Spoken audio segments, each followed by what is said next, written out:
Okay, guys, listen, you've honestly got to help me here. Who are these fools that are telling South Africans that life is better overseas?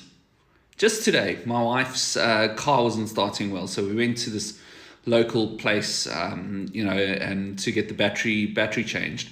And there's this lady, and she was telling us all about how her life really sucks because she thinks she's just going to go and move overseas, and it's going to be so much better, and everybody is going to welcome her with wide open arms, and like, thank goodness you've arrived in America or in Britain or in Australia or wherever she was going to go. Listen, guys, I've been there. I have lived overseas. I've traveled extensively.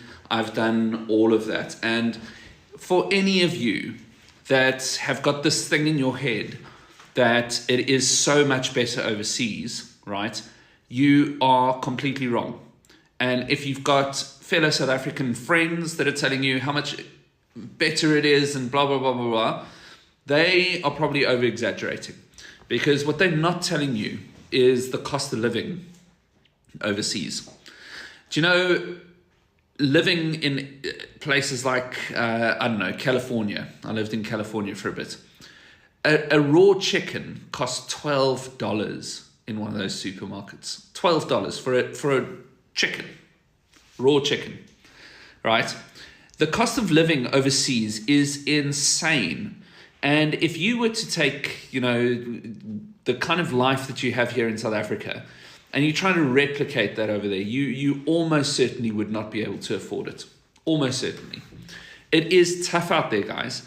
And remember, South Africans do have a great reputation for hard work and everything like that.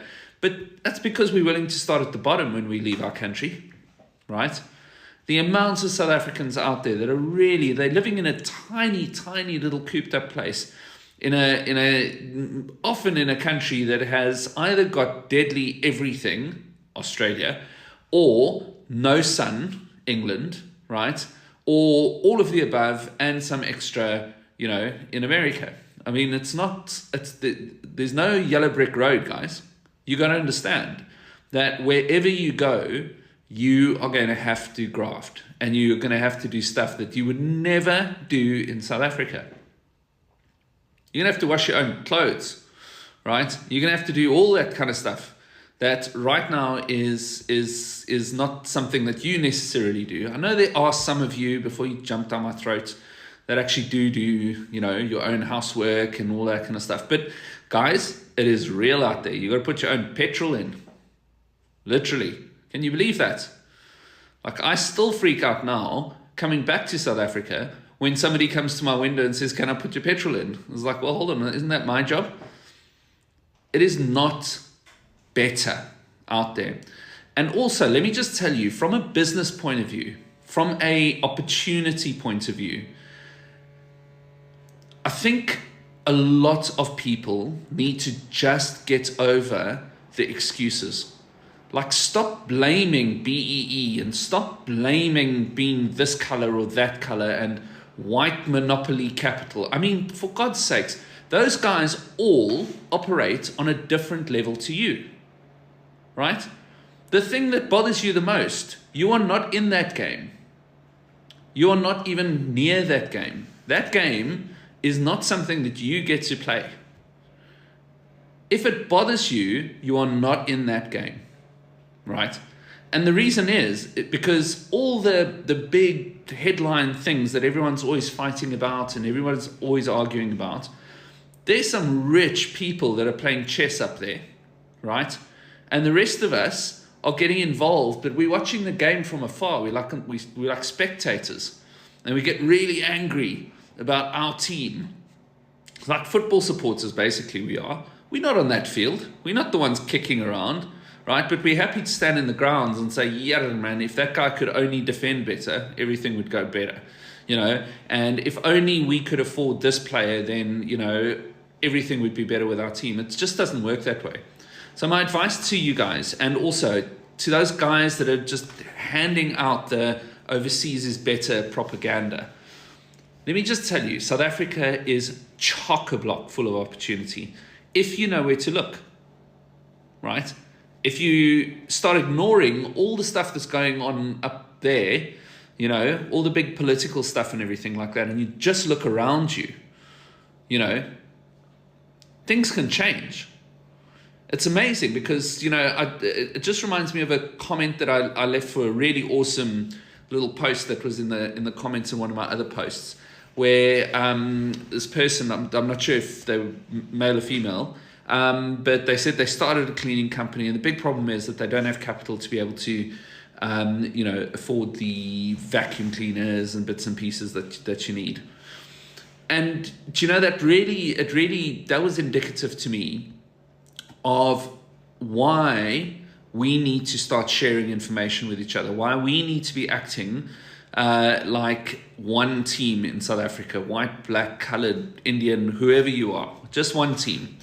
Because the answer was very simple, complicated in its application, but simple, right? The answer was, when you sell your services, when you advertise your services, you send the customer a letter saying, that's fantastic, I'm giving you this fantastic price because you just need to be able to ensure that I have a vacuum cleaner available and all of the cleaning products. And then I can come and do all the cleaning for you. This happens every single day overseas. Cleaning companies overseas, you are, as part of your contract with a cleaning company, in many cases obliged to go and buy particular like cleaning equipment and cleaning materials. You as the homeowner, if you were to use a cleaning company, would have to do that. It's not something that anybody's ever considered over here because it's just not done. But who made those rules? Who was the one that said you can't make the person take responsibility for the equipment and the cleaning?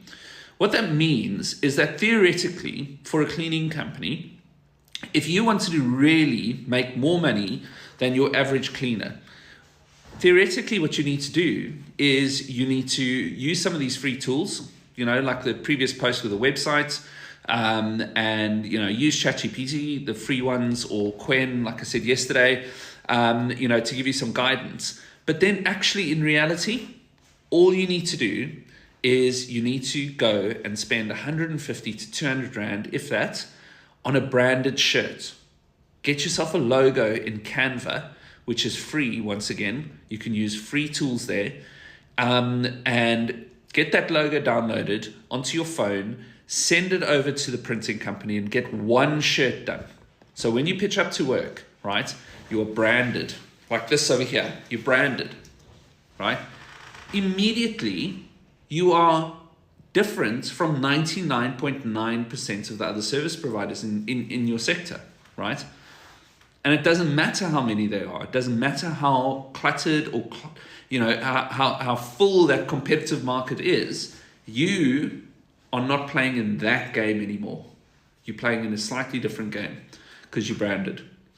So then you go into Facebook and you go into Instagram and you use that free tool called Canva, and you just start putting messages out in all the groups in your local area. You make sure that you do it only in your local area. Every day, 3 times a day if you have to, you just bang those free posts on there saying, I can do your cleaning, it's going to be so cheap because because you provide me with this, this, and this, and this, and this. So look, I'm sorry that this is a bit of a ranty video, but really, honestly, guys, like, we are South Africans, we have got huge potential, we just need to be unleashed. We just need to have somebody take the blinkers off, because we can see, but somebody's put blinkers on over here and all the answers are just here to the left and the right. So close. All we need to do is just have somebody just pull these blinkers off and you will fly and flourish even if you don't have any money. Anyway, that's me for now.